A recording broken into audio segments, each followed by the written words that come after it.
সমুদয় ভূত এবং দিগ্বিজ প্রকৃত হইতে জাত ইহা জানিও। আমি প্রকৃত সমেত জগতের উৎপত্তি লয় ও স্থান। বলছে আমি এই পৃথিবীর লয় ও স্থান। হে ধনঞ্জয়, কি বলছে? হে ধনঞ্জয়, আমা হইতে শ্রেষ্ঠ আর কিছু নাই। সূত্রে মণিগণের ন্যায় আমাতে এই সমস্ত জগৎ গাথা। বলছে একটা মালা তৈরি করতে গেলে যেমন একটা সুতো লাগে আর অনেকগুলো ফুল লাগে, তো একটা সুতোর মধ্যে অনেকগুলো ফুল গাঁথা থাকে, সেই রকম আমার মধ্যে এই পৃথিবীর সব কিছুই গাঁথা। এই জন্য ভগবান বলছে যে আমার মধ্যে সব কিছুই গাঁথা। হে ধনঞ্জয়, আমার হচ্ছে শ্রেষ্ঠ আর কিছু নাই। বলছে আমি হচ্ছে শ্রেষ্ঠ, মানে সুতোটাই হচ্ছে শ্রেষ্ঠ, সুতো না থাকলে তো মালা হবে না। সেই জন্য ভগবান এখানে শ্রীমদ্ ভাগবত গীতায় শ্রীমদ্ ভাগবত গীতার সপ্তম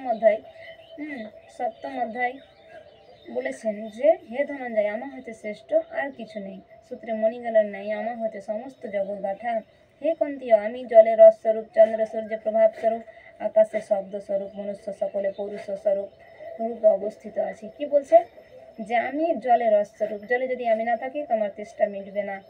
চন্দ্র সূর্যের প্রভাব স্বরূপ, আমি যদি চন্দ্র সূর্যের ভেতরে না থাকি তাহলে এই পৃথিবী আলোকিত হবে না, তাপও পাবে না। আকাশের শব্দস্বরূপ, মানে বিদ্যুৎ যে চমকাছে সেটা হচ্ছে আমি, এবং মনুষ্য সকলে পুরুষ স্বরূপ রূপে আমি অবস্থিত আছি। ভগবান বলছে যে মনুষ্য সকলে পুরুষ স্বরূপ রূপে আমি অবস্থিত আছি। এই পৃথিবীতে মানুষ অহংকার করে যে আমি বাবা, আমি মা, ইত্যাদি ইত্যাদি, কিন্তু ভগবান যদি ওর ভেতরে না থাকে তিনি কোনো দিন বাবা বা মা হতে পারবেন না।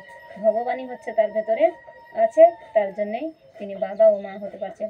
তো হরে কৃষ্ণ। যদি আমার কোনো ভুল ত্রুটি হয়ে থাকে ক্ষমা করবেন। আমি তো অত বড় পাঠক নয়, তো ঠাকুর যেভাবে আমাকে পাঠ করায় সেভাবে আমি পাঠ করি।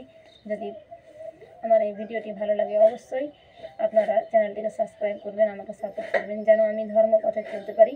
আর এই শ্রীমদ্ ভাগবত গীতা আমি শেষ পর্যন্ত তাকে সঙ্গে করে নিয়ে চলতে পারি। হরে কৃষ্ণ।